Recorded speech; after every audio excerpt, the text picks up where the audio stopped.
Audiolivros apresenta. Título: A Última Sessão de Cinema. Autor: Larry McMurtry. Capítulo 25. Uma semana antes do encerramento do programa de cinema, Duane voltou do campo de treinamento. Ele chegou no domingo de manhã e logo se espalhou a notícia de que ele partiria para a Coreia dentro de uma semana. Somni soube que estava em casa no domingo à noite, quando ele e Billy comiam um cheeseburger no café. Pergunto-me onde ele está? Ele perguntou. Ele não foi ao salão de sinuca. Eu meio que duvido que ele venha, disse Genevieve, franzindo a testa. A consciência dele está doendo muito por causa do seu olho. Acho que ele vai ficar na pensão esta semana. Bem, talvez ele entre, disse Somni. Não há muito o que fazer nesta cidade. Eu não conseguiria viver nela uma semana sem ir ao salão de sinuca, eu sei disso. Acho tudo bobagem, disse Genevieve. Por que você não vai vê-lo? Será uma pena se ele for para a Coreia sem que todos vocês se vejam. Somni também pensava o mesmo, mas estava nervoso em ir ver Duane. Ele continuava esperando que Duane aparecesse no salão de sinuca e o poupasse de ter que tomar uma decisão, mas Duane não. Pelo que se sabia, ele passava a semana inteira assistindo televisão na casa da mãe. Certa tarde, alguns garotos o viram lavando seu Mercury, mas ela nunca veio à cidade. Com o passar da semana, Somni ficou cada vez mais nervoso. Várias vezes ele esteve prestes a pegar o telefone e ligar. Uma vez ele atendeu, mas sua coragem lhe faltou e ele desligou. Se Duane não queria ser incomodado, não havia sentido em se preocupar. Ponto. Sexta-noite houve um jogo de futebol em Henrietta, mas Somni não foi. Ele soube na manhã seguinte que Duane estava bêbado. Durante todo o dia ele considerou o problema e finalmente decidiu que iria ver Duane na pensão e deixaria as coisas acontecerem onde pudessem. Não custaria muito tentar. Se Duane não quisesse vê-lo, bastaria dizer isso. Por volta das 5:30, quando já começava a escurecer, Somni entrou na picape e foi até a pensão. O Mercury vermelho de Duane estava estacionado na frente. Um nortista havia atacado naquela tarde e rajadas de ar frio varriam a cidade, sacudindo a algaroba desfolhada e sacudindo os caules secos das flores da velha senhora Malone. Somni tocou a campainha e enfiou as mãos nos bolsos para mantê-los aquecidos. Olá, senhora Malone, disse ele, quando a velha senhora abriu a porta interna. A porta de tela estava trancada, como sempre. Duane está aqui? Esse é o carro dele, não é? Ela disse, se escondendo atrás da porta para que o vento não batesse em nada além de seu nariz e testa. Ele está aqui se não tiver ido embora. Ela fechou a porta e foi buscar Duane. Somni se arrastava nervosamente pela varanda. Num minuto, Duane abriu a porta e saiu. Oi, disse Somni, achando difícil respirar por causa do vento. Achei melhor passar por aqui e ver você antes de você sair. Que bom que você fez isso, disse Duane. Ele estava nervoso, mas parecia meio feliz. Ele estava vestindo levis e uma camisa ocidental. Quer ir comer alguma coisa? Sugeriu Somni. Sim, deixe-me pegar minha jaqueta. Pegou sua jaqueta de futebol, aquela do ano em que os dois eram co-capitães, entrou na caminhonete aquecida e foi até o café. A conversa demorou a acontecer até que Somni pensou em perguntar sobre o exército. Mas então Duane se soltou e contou uma história do exército após a outra enquanto comiam seus hambúrgueres. Foi muito parecido com os velhos tempos. Penny serviu-as, ela tivera gêmeas durante o inverno, engordou 10 quilos e naquela noite estava experimentando batom roxo. O velho Marston morrera em fevereiro de pneumonia, dormira numa vala de bar na estação errada. Genevieve contratou uma jovem viúva amigável, Wiaran, para cozinhar. Acho que deveríamos assistir ao show de fotos, disse Somni. Esta noite é a última noite. Uma coisa boa também, disse Penny, ouvindo-o. Os filmes estão ficando cada vez mais pecaminosos, se você me perguntar. Aquelas estrelas de cinema deixando seus peitos para fora, eu nunca vi nada assim. A última vez que fui eu disse ao meu pai que ele poderia simplesmente me levar para casa. Eu não estava parado para esse tipo de coisa. Sim, podemos muito bem ir, disse Duane, ignorando-a. Odeio perder a última noite.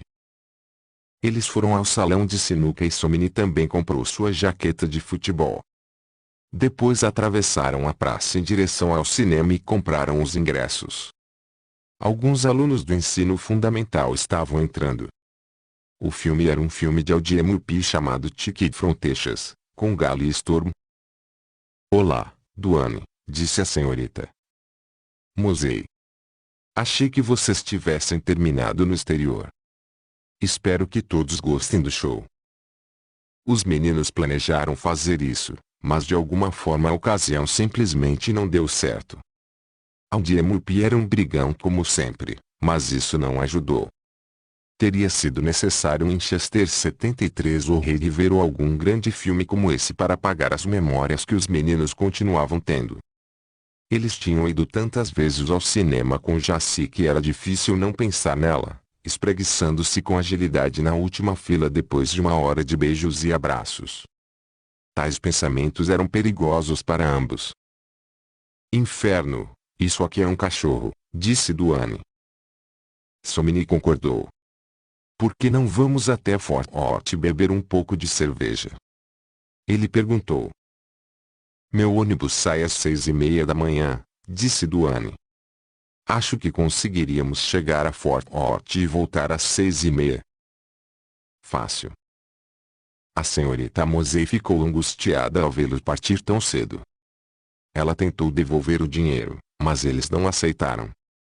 Ela estava raspando a máquina de pipoca, quase chorando. Se Sam tivesse sobrevivido, acredito que poderíamos ter continuado, disse ela, mas eu e o Jimmy simplesmente não tínhamos o conhecimento.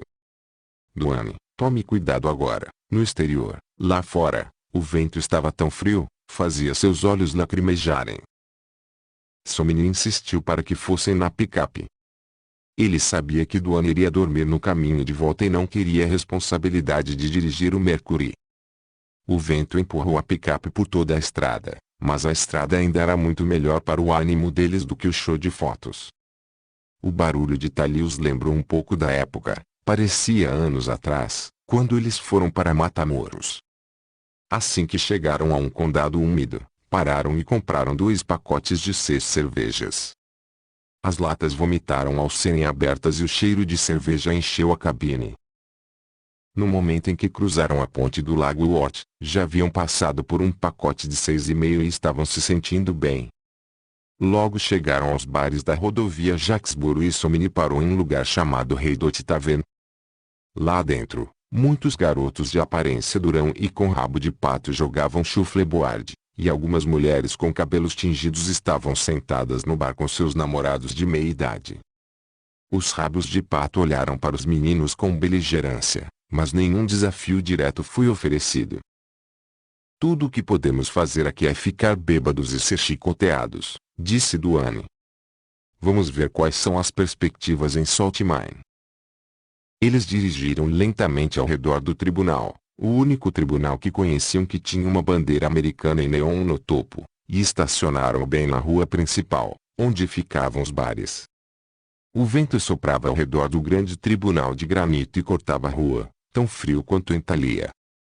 Os meninos foram para uma casa de haxixe e comeram chili e biscoitos para se fortalecerem, depois deixaram o vento levá-los para a rua, até um bar chamado Cozinha, onde uma banda caipira de 3 integrantes estava tocando. Um casal de meia-idade dançava e outros estavam sentados nas cabines ou no bar. A garçonete, uma velha simpática de 50 e poucos anos, limpou a mesa com a ponta dela avental e depois trouxe um pouco de cerveja para eles. De onde vocês são? Ela perguntou. Thalia. Não está ventando lá em cima. Eu não moraria tão perto das planícies por nada. Minha irmã mais velha mora em Floydada. Em poucos minutos a banda encerrou o show e os 3 jovens músicos foram até o banheiro para fazer suas necessidades. Maggie, você canta um par para nós, disse um dos clientes mais velhos. A garçonete não quis muito, mas os outros casais continuaram a chorar e finalmente ela se aproximou e pegou um violão, balançando a cabeça e se depreciando. Não sou muito cantora, disse ela, mas dedilhou 1 ou 2 minutos e cantou Your Chatting Art. Todos achavam que ela era muito boa, inclusive os meninos. A voz dela era áspera, mas forte, enchia o cozinho melhor do que os 3 jovens buzinadores de costeletas. Ela cantou como se quisesse dizer cada palavra. Não era difícil acreditar que ela tivesse entrado em conflito com 1 ou 2 corações traidores em algum momento de sua vida. Depois disso ela cantou My King Believe e teria largado o violão e voltado para o bar se Duane não tivesse subido e impedido ela. Ele gostava dela cantando. Vou para a Coreia amanhã, não sei quando chegarei novamente a Fort Worth, disse ele. Cante mais um. Com certeza, se for esse o caso, disse a mulher. Meus 2 meninos estavam no serviço militar. Eu estava muito orgulhoso deles. Isto é para os soldados, anunciou ela, não querendo que o resto da multidão pensasse que ela estava cantando por vaidade. Ela cantou Filipino Babi e todos aplaudiram ruidosamente. Encorajada, ela terminou com Piacenti Valley e voltou ao bar para sacar uma pérola para alguém. Somni sentiu-se subitamente deprimido. A velha garçonete o lembrou de que ele não estava no exército. Parecia uma boa ideia partir para a Coreia e Somni desejava muito que ele pudesse ir. Quando a banda voltou, os meninos foram embora e ficaram parados na rua fria por 1 minuto, ambos ligeiramente trêmulos por causa da cerveja. Com certeza não encontramos nenhuma mulher, disse Duane. Quer olhar um pouco mais ou quer ir com calma? Está frio demais para rondar muito, disse Somni. Sem mais delongas, eles subiram a rua em direção à saída fácil, um bordel chamado Chinildale Hotel. Era o bordel mais bonito daquela parte do país, mas um pouco caro por isso. Como era a última noite de Duane, os meninos decidiram fazer alarde. Quando chegaram ao hotel, um grupo de garotos do ensino médio de Seymour estava parado na calçada, tremendo, tentando criar coragem para entrar. Era fácil dizer que eram de Seymour por causa das jaquetas de futebol. Sim, é um bordel, certo, disse Duane. Vocês estão vindo. Quanto eles cobram? Um garoto perguntou, seus dentes batendo. Temos medo de subir por medo de não termos dinheiro. Eles custam cerca de $10, disse Duane, e os rostos dos meninos ficaram tristes. Eles esperavam por 5.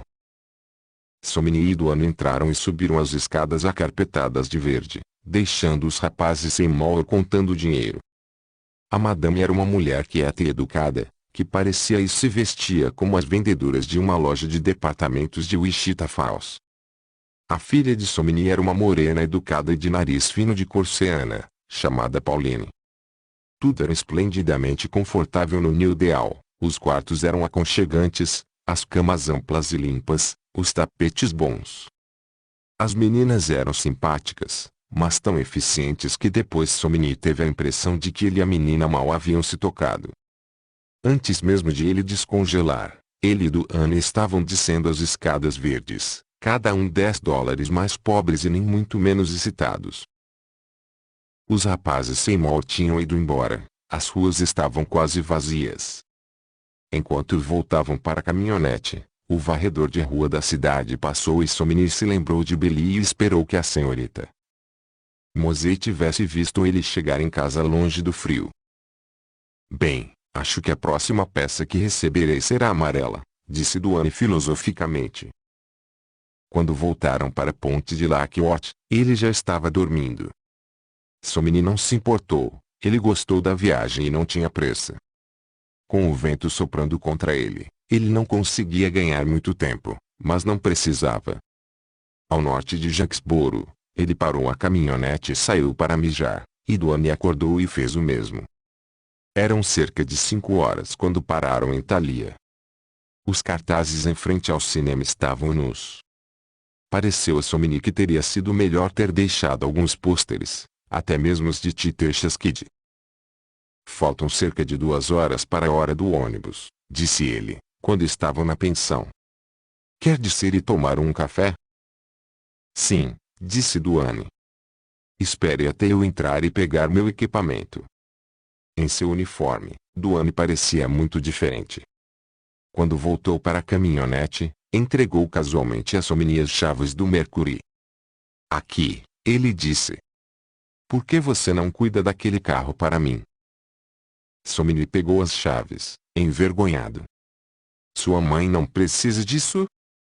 Ele perguntou. Eu não gostaria que ela dirigisse, assim como ela não sabe dirigir. Você pode ajudá-la a levar as compras para casa, se tiver tempo. Somni não sabia mais o que dizer. No café aquecido os dois ficaram com um pouco de sono e acabaram tocando a jukebox para se manterem acordados. Genevieve não estava lá. O marido dela voltou a trabalhar em agosto e ela contratou uma garota chamada Itamar para trabalhar no turno da noite. Quando o ônibus parou na frente, os 2 meninos ficaram felizes. Sentar e esperar era difícil para os nervos. O motorista do ônibus entrou para tomar uma xícara de café e Somni e Duane atravessaram a rua em direção ao ônibus amarelo da Continental Trailways. O vento fazia-lhes lacrimejar os olhos e tirava-lhes o fôlego, tiveram de lhe virar as costas. Duane encostou sua mochila na frente do ônibus. Ouviu alguma coisa de Jaci? Ele perguntou de repente, já que faltavam apenas 2 minutos para conversar. Não, nada. Ela não volta à cidade desde agosto. Acho que ela fica em Dallas o tempo todo. Ainda não a superei, disse Duane.